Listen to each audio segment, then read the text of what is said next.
샬롬, 이동춘 목사입니다. 오늘도 여러분의 삶이 주님의 평안으로 가득하시길 기원하며 하나님의 말씀을 나누겠습니다. 오늘 주시는 말씀은 요한복음 5장 1절에서부터 18절의 말씀입니다. 이 말씀 중에 6절로부터 9절을 읽겠습니다. 예수께서 그 누운 것을 보시고 병이 벌써 오래된 줄 아시고 이르시되 내가 낫고자 하느냐? 병자가 대답하되 주여 물이 움직일 때에 나를 못에 넣어주는 사람이 없어 내가 가는 동안에 다른 사람이 먼저 내려가나이다. 예수께서 이르시되 일어나 내 자리를 들고 걸어가라 하시니 그 사람이 곧 나아서 자리를 들고 걸어가니라. 이날은 안식일이니. 아멘. 요한복음 5장 1절로부터 18절 말씀을 본문으로 원조 오지라퍼라는 제목으로 요한복음 20번째 시간의 말씀을 나누도록 하겠습니다. 오지랖이라는 말 아시죠? 지나치게 아무 일에나 참견하는 것을 두고 오지랖이라고 합니다. 혹시 오지랖이 넓다는 말을 듣는 분 계신가요? 혹시 자신이 생각해도 오지랖이 넓은 것 같으신가요? 이런 분을 요즘 말로 오지라퍼라고 부릅니다. 그런데 원조 오지라퍼가 계십니다. 예수님이십니다. 예수님은 원조 오지라퍼이실 뿐만 아니라 최고의 오지라퍼이십니다. 왜인지 본문으로 들어가 보겠습니다.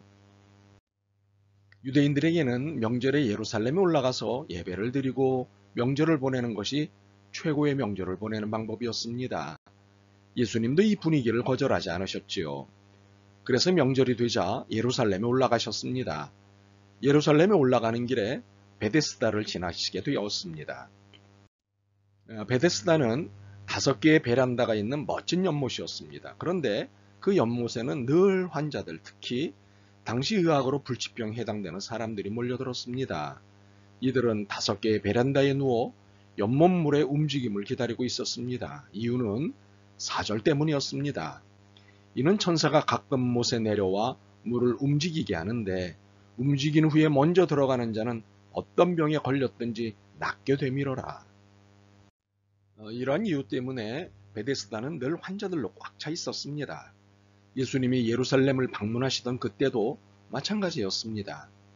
역시 예수님은 이 상황을 그냥 지나치지 못하셨습니다. 거기 병자들이 있는 것을 보셨기 때문입니다. 아픈 사람들을 외면 못하시는 것이 예수님의 특기지 않습니까? 예수님의 오지랖이시죠. 오지랖퍼 예수님이 베데스다에 들어가셨습니다. 거기서 38년 된 병자를 보신 것이지요. 6절로부터 9절을 보겠습니다.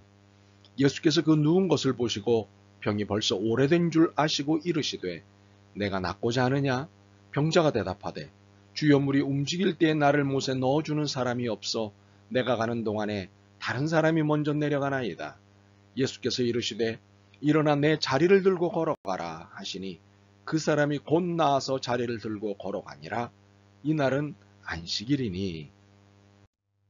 역시 그대로 지나칠 분이 아니시죠. 일어나 내 자리를 들고 걸어가라. 예수님은 이 사람을 고쳐 주어야겠다고 마음을 잡순 상태였습니다.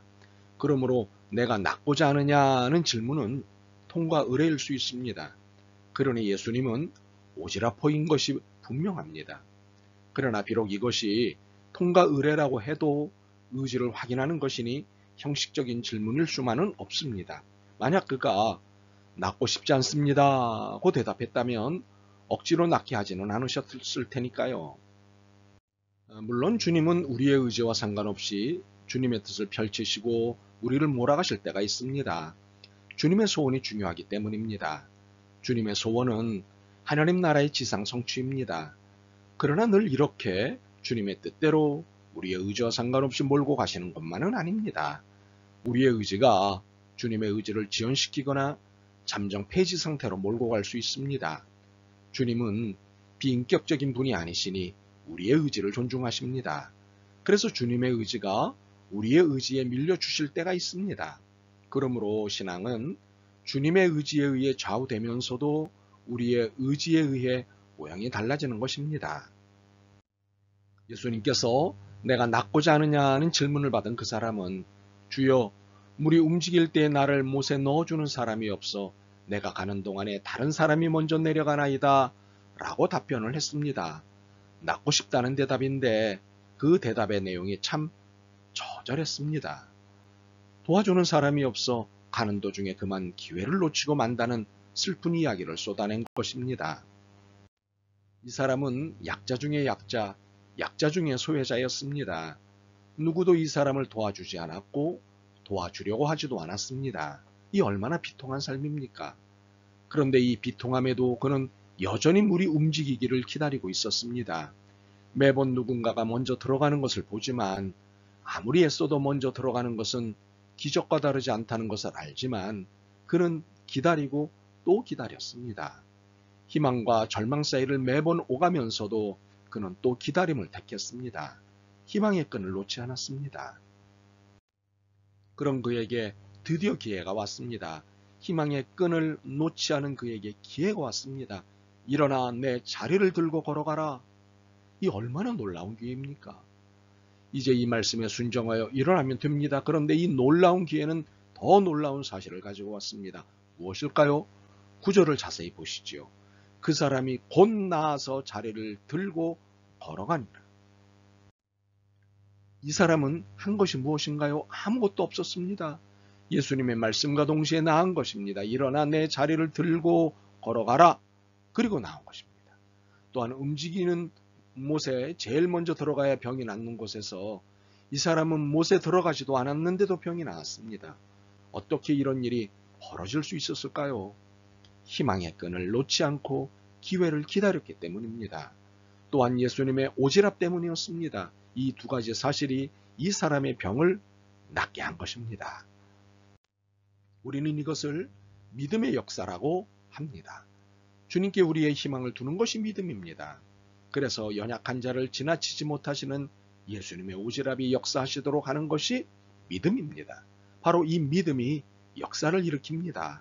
내 믿음이, 이 믿음이 내 인생의 문제를 해결합니다. 그러나 아무리 강조해도 지나치지 않는 것은 예수님의 오지랖입니다. 혹시 9절 끝부분에 무슨 말씀이 있는지 눈여겨보셨습니까? 이날은 안식일이니. 요한복음의 저자는 매우 의도적입니다. 이 사람이 병에서 나아 자리를 들고 걸어가는 것을 설명하자마자 이날이 어떤 날이었는지를 주목시킵니다. 왜 이랬을까요? 예수님의 관심, 예수님의 오지랖은 생명을 살리고 생명에 희망을 주는 것에 있지 다른 것에 있지 않다는 것을 직설하신 것입니다. 이 직설의 클라이맥스는 17절입니다. 안식일 시비를 거는 유대인들을 향해 하신 말씀입니다. 예수께서 그들에게 이르시되 내 아버지께서 이제까지 일하시니 나도 일한다 하시매.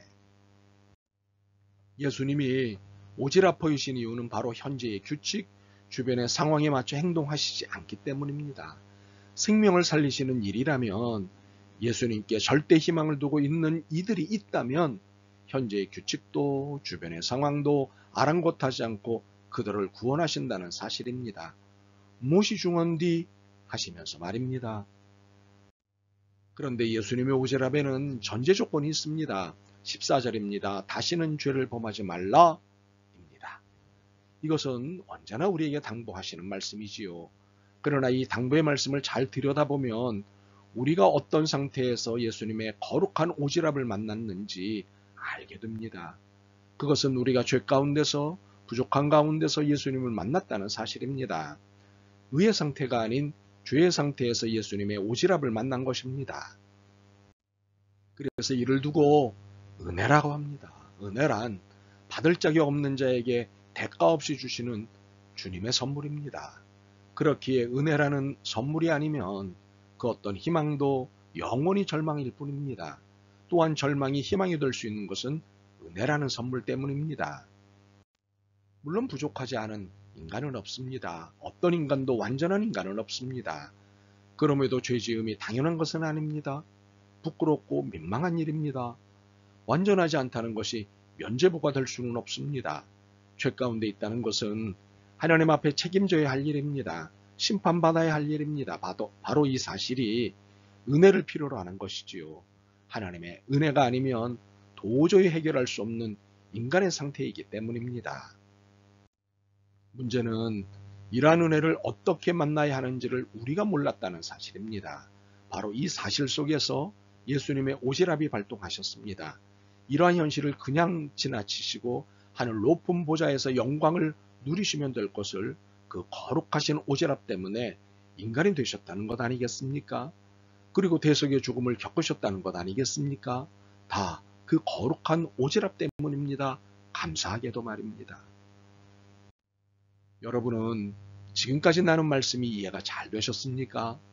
그렇다면 희망을 접으시겠습니까? 절망을 접으시겠습니까? 기회를 기다리시겠습니까? 기다림을 포기하시겠습니까? 날 구원하신 예수님의 오지랖은 희망을 기다리는 나를 만나러 오실 것입니다. 기다리시겠습니까? 아멘. 주님께서 이처럼 거룩한 원조 오지랖이신 줄 알고 매우 신납니다. 주님의 선수치심에 너무도 감사드립니다. 주님의 거룩한 개입과 잔소리에 감사드립니다. 언제나 주님만을 배웁니다. 예수 그리스도의 이름으로 기도드립니다. 아멘. 오늘도 여러분의 믿음과 삶을 응원합니다. 사랑합니다.